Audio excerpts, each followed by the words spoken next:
From News Chopper 11, hovering just outside the Crab Nebula, it's nerd news from Asteroid G.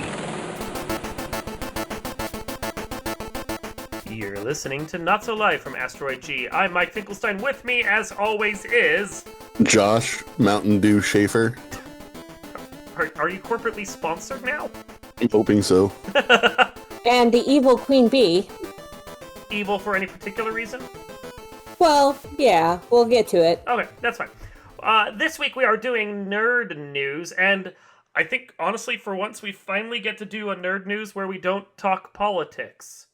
Yay! So we have a variety of topics that we've agreed upon to go over, all of them actually nerdy and all of them fairly random. So I'm going to start off with the one that I dread the most, which is the fact that it was announced that Rob Zombie is making a Munsters movie. And why is that a concern, Mike? Well, okay, I don't know how the rest of you guys feel. Like, I'm not a huge Munsters fan. I could care less. I feel like the Munsters are an inferior version of the Universal Monsters and the Addams Family. Like if I want to watch a family sitcom about, like, weird, twisted people, I'll go watch the Addams Family. Otherwise, I'm going to want to be scared and go watch the, like, actual Universal Monsters. The Munsters never provided anything for me. But Rob Zombie is a terrible filmmaker. Yes. Terrible. So, like, I tweeted about this, and there's this thing where you see something and you're like, oh my god, I never knew I needed that in my life, but I need that in my life. This had the opposite visceral reaction for me. I didn't realize it at the time, but there are certain things I know deep down in my soul I don't need. And when it's revealed to me, I'm going, yeah, I don't need that at all. That was Rob Zombie doing the Munsters. like, no thank you. How do you guys feel about this? Well, to consider that the entire show started back, 1965? Something like that, yeah. You know, it's the standard family. It was up against the Addams Family, I believe, as a show. And actually performed better, which is really fucking sad, honestly.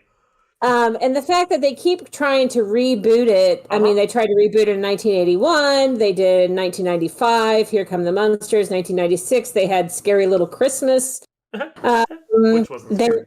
They tried to do it again with the Wayans brothers in early 2000s. You know, yes, I want to pause and go back to that for a second. Okay. So I think we've just touched upon a filmmaker that would have been worse than Rob Zombie, and that would be the Wayans Brothers Munsters movie. But you know, like white chicks? No, I do not need to see this. And then as recently as, I think it was 2012, there was the reboot called Mockingbird Lane that had Eddie Izzard, Jerry O'Connell, Portia de Rossi as the titular main characters. Yeah, they did a pilot for that. Did that ever actually end up on the air, though? There were 6 episodes, I believe, before it got canceled. Okay, yeah, barely. Yeah, see, the thing is, they are essentially in the same genre as the Addams Family, as we've all noted. And the Addams Family has been rebooted several times. You had, like, a bunch of different Addams Family shows, most of which featured most of the original cast from that 1960s version. But then you also had, like, the movies with Raul Julia and Angelica Houston and Christina Ricci, which are fantastic. And the fact that Raul Julia died is probably the main reason we didn't get anything else for them. It's just tragic. But there was a part of me that held out hope when I heard rumors they were doing a reboot that they were just going to focus on grown-up Wednesday and her family with Grandmama played by Angelica Houston, and that would have been great. Maybe. Yeah, would have been fantastic. Just get that same thing. No, they're doing like a weird boarding school where Wednesday goes off to school and solves mysteries by herself from Tim Burton, which feels like Tim Burton doing what he always does, getting the license to a property and ignoring everything that works about it. I mean, don't get me wrong, I love Helen Bonham Carter, but she can't play a teenager in college. You know, though, if of all the stupid things Tim Burton could do, I would take Helena Bonham Carter trying to play a 16-year-old, because at least it has a really weird bent to it, you know? Mm-hmm. And she's amazing. She'll make it work. She'll make it work. It'll be fine. It's like it's not another teen movie where Steve Buscemi shows up playing a teenager. It's like, what's up, my normal teens? It would be like that. Yeah. Yeah, that would be So- great. So, but no, I think the Munsters are very specific to the 1960s, and we just don't need another version of them. Rob Zombie, your No. thoughts? Yeah, I don't think we need to reboot it because, I mean, it was great for what it was, but it's just like Bewitched. I like Bewitched as the show it was, Mhm. but trying to reboot it every few years is just ridiculous. It doesn't match No. our society anymore. Of a very specific time and place. Yes, and that's what the Munsters and that's what the Addams Family is. It's all a very specific time, specific place. Mm-hmm. Next topic.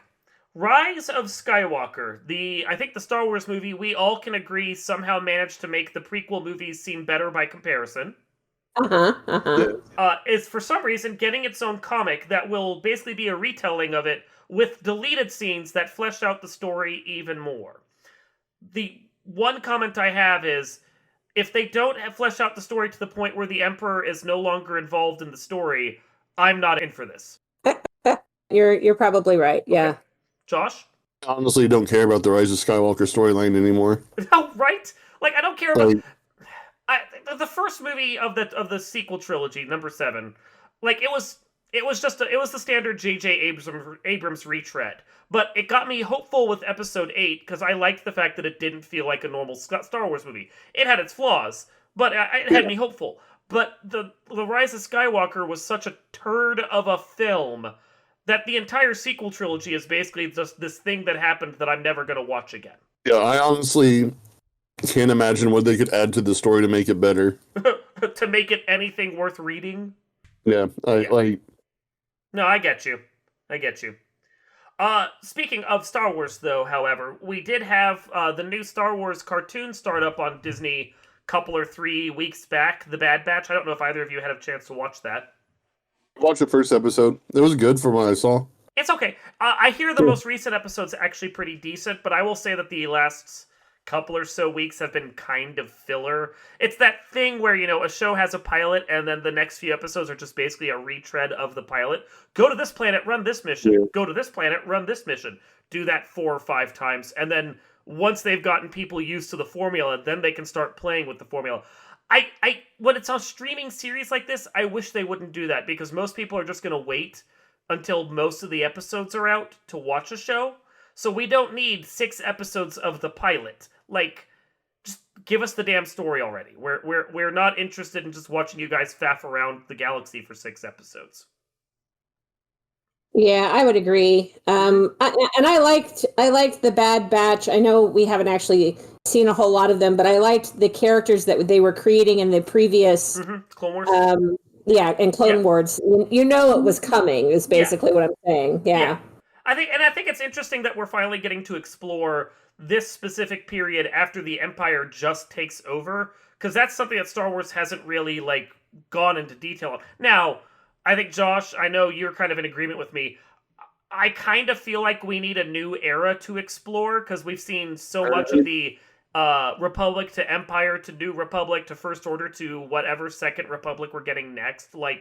We know this era. Can we get a new era, please? Right? At least 100 years in the future or something. Yeah. Luke Skywalker the Third or something is the new Emperor. It's just do something different. But at least it's a time period we haven't seen. So while the stories aren't going to be super fresh, we kind of know where it's going. We're already getting characters from future shows like The Mandalorian showing up here as well. So it's not like it isn't still a incestuous universe, but it's at least a new time period, I guess. Yeah. Yeah. I don't know. It's okay. Barf. Yeah. Barf. Fair enough. Speaking of Disney Plus, let's also go talk about Loki, which I know, Josh, you're still 3 things behind at least. How'd you know? Because you're not keeping up with Marvel. I think you lost interest after Endgame, didn't you? What would you say if I told you I have not seen Endgame? Have you really not seen Endgame? Oh my god, dude. No. Okay. I honestly, and this isn't a humble brag, but when it first came out, I had a bunch of friends that were talking about it, and they were like, "You need to go see it." I was like, "Let me guess to see what happens, and if I'm more right than I'm wrong, I'm not going to go see it." And like, I guessed most of the big plot points, and Well, yeah. I don't know, just I'm not like a Martin Scorsese saying it's not real film or anything like that, but just superhero stuff just kind of burnt me out a little bit because Yeah. those were like the only movies I was watching for a while. And I'm not debating that at all. And I'm not going to say that you're not right, that most of Endgame is very Marvel formulaic, and if you know any plot points at all, you're going to be able to guess the rest of it, because it just kind of, it falls in line. I agree with you on that. If it were me, I would simply have watched that movie before quitting, just so you can say you watched the entire first phase and then decided you were done. We've put it on a couple of times, and then like the 2.5 hour time thing, I'm just like, ugh, I could be doing like anything else right now. Okay, well, this is the reason why we don't have an MCU Phase 4 podcast yet. Well, I watch MCU, so I like it. Yeah.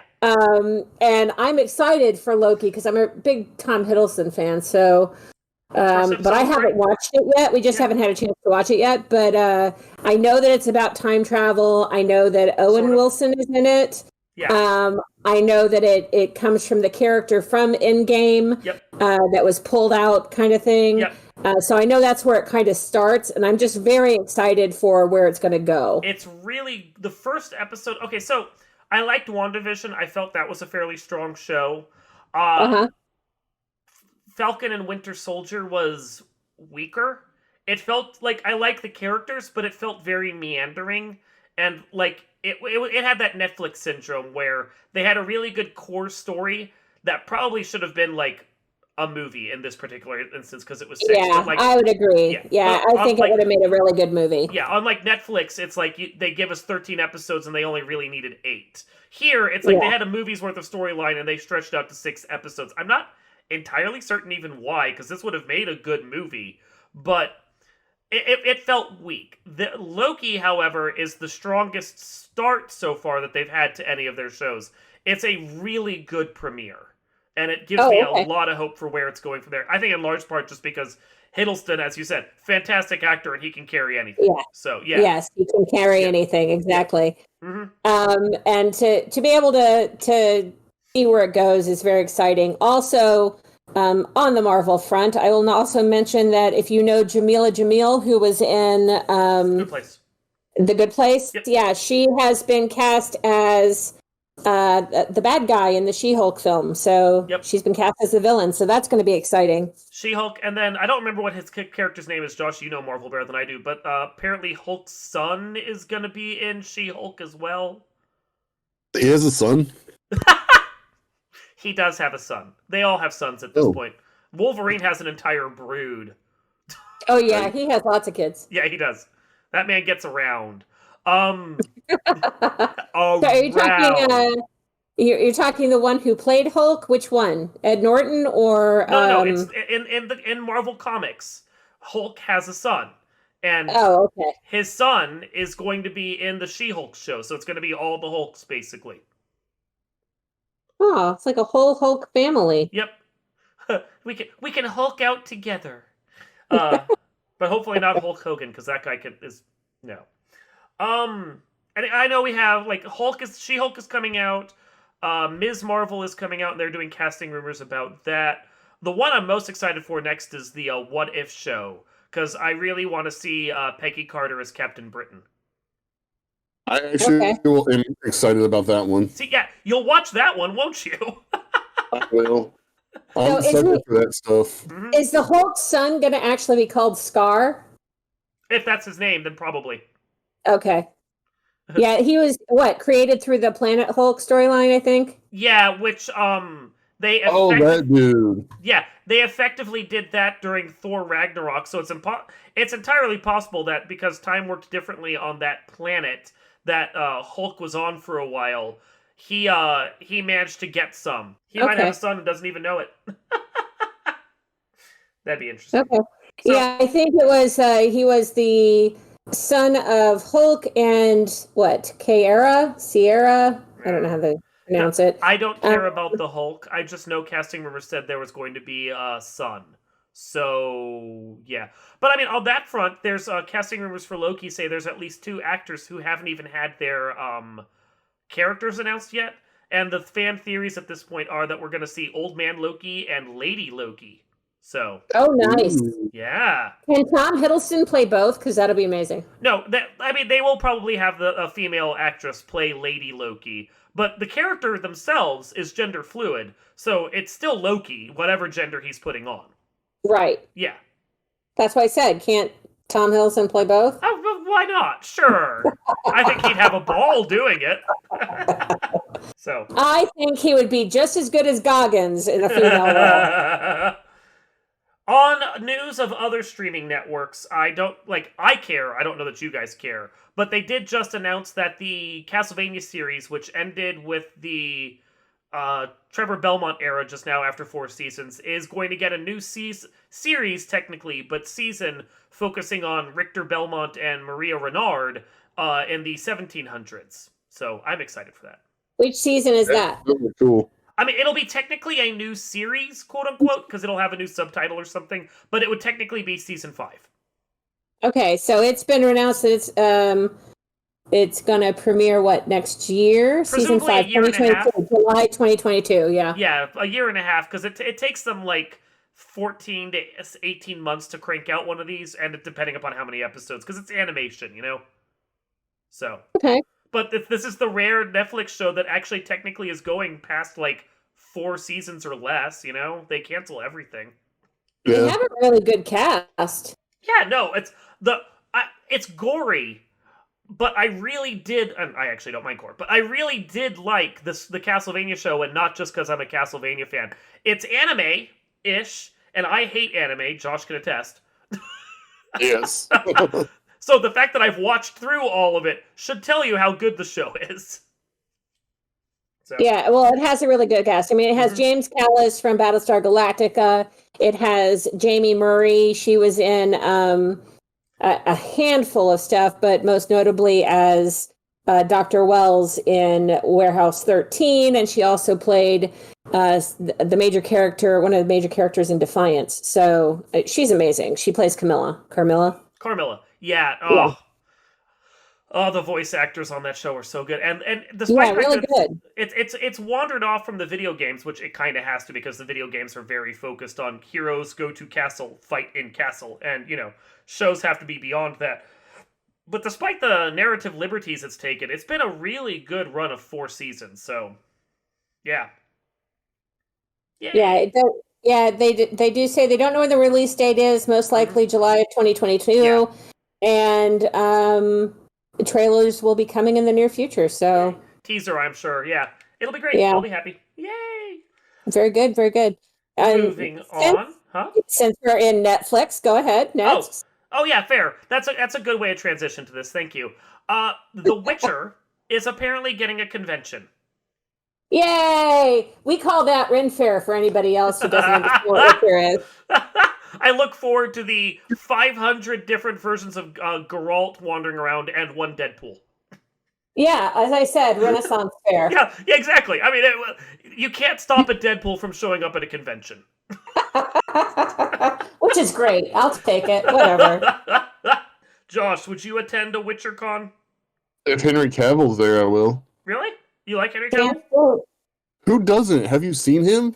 I'll be very honest with you. I didn't realize how much of a geek he was before Witcher. And I hated him. And you can attest to this, Mike. I hated him. And pretty much everything I'd seen him in, I just hated him. And then I saw Witcher, and I was like going, okay, flip that switch. I'm on Henry Cavill the entire way. And I've watched everything since. And you aren't wrong. Like, I think Henry Cavill would show up at a convention just so he could attend. Because he is like a mega nerd. A super geek. Yeah, super geek. Has a YouTube channel where he paints his own miniatures and builds his own computers, despite the fact that he's like 6'5" and 300 pounds of pure meat slab. Like, that dude is a mega geek. He'd probably show up as Henry Cavill and probably lose a Henry Cavill contest. Yes, exactly. He'd show up in full costume and just wait for people to be like, wait, are you the Are you the actual guy? He might be the Deadpool. He'll show up in the Deadpool costume. Yes, the one guy is a Deadpool. Or that see dude that wandering around in happening. full Master Chief armor going, no one knows it's me. Yep, that would be great. I don't know. I'm not a big convention fan in general, but if you guys are going, I'll go to attend and do a podcast about it afterwards. Okay. When is this? Anywhere near Indianapolis, but you know that's going to be on the West Oh, Coast. probably. It'll be West or East Coast and we'll be fucked. Yeah. I mean, East Coast isn't too bad. East Coast is okay. It's depending upon where it is. Like if it's Washington D.C. area, that's only like 9 hours. But if it's like Florida or Boston, I don't know. That's a bit of a drive. Yeah. Yeah, 14, 16 hours. That's a slot. That's I have to take the week off because I need to recover from the drive. You know. Mhm. Yeah. Yeah.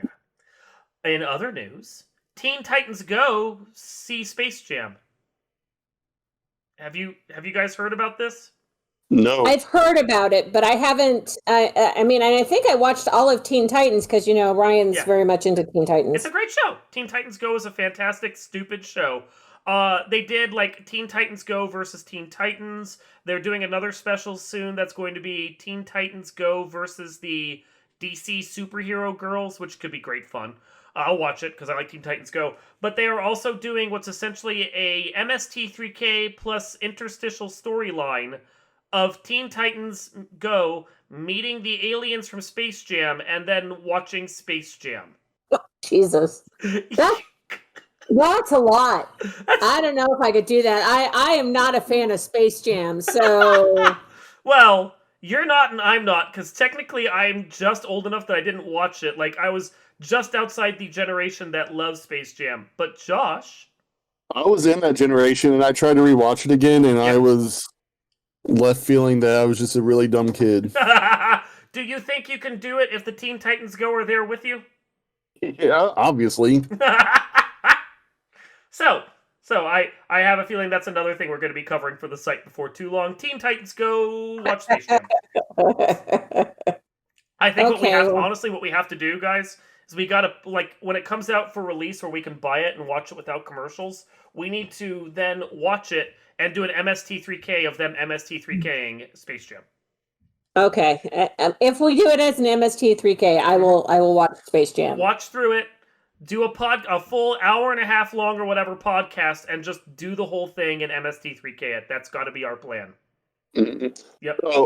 So go back a couple. Yeah. WitcherCon is an online convention, so it's Is it? virtual only. Ooh, well, that'll be this year. Wait for next year when coronavirus is like gone enough that they feel comfortable doing conventions, and it'll probably be like a West Coast thing. I don't know. I just know that after I got the vaccine, all my credit cards stopped working because I'm magnetic now. Did you also grow a second head like Zaphod Beeblebrox? Yeah. Oh, well, see, if you got the third arm, though, that could be useful. Oh, it's more of a third toe. So, Oh. yeah. Wait, how many toes do you have? I had 10. This is But all of them have fallen off except for that new one that grew. All of them fell off except for 2, and then the third one grew back. It was weird. This is disgusting. Okay, finally. Josh, It's like baby teeth. I think, Josh, were you the one that pointed out to me that there's a new Left 4 Dead style game coming out from a lot of the people that worked on Left 4 Dead? I might have been. Okay. I know there's a new zombie hunting game. I can't remember the exact... Bound for Blood, I think is what it's called. That's a 4-player co-op style Left 4 Dead game that's not done by Left 4 Dead's Valve, because Valve apparently has literally no interest in making another Left 4 Dead game. They have said that to the people inside the company that want to make another one. They have no interest in doing it. That and like Half-Life 2 Episode 3 are just dead projects that will never come back. Well, there's a Left 4 Dead, the Ashley Reeves story. Is that what you guys are talking about? No, we're Bound for Blood. Back for Blood. Bound for Blood. Oh, what is it? It's Back for Blood. Back for Blood, but with the 4. Mhm.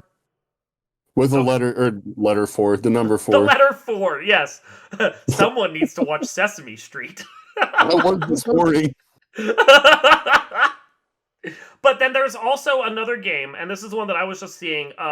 The team lead who worked on both Left 4 Dead games, and then also went and worked on Portal 2, has made his own, with a new team of people called the Anacrusis, which is basically Left 4 Dead, but you fight aliens in a weird 1970s disco-inspired backdrop. So that sounds awesome, but I think they need to go back to marketing with that name. I know, Anacrusis is terrible. I'm hoping there's an explanation for why it's called that.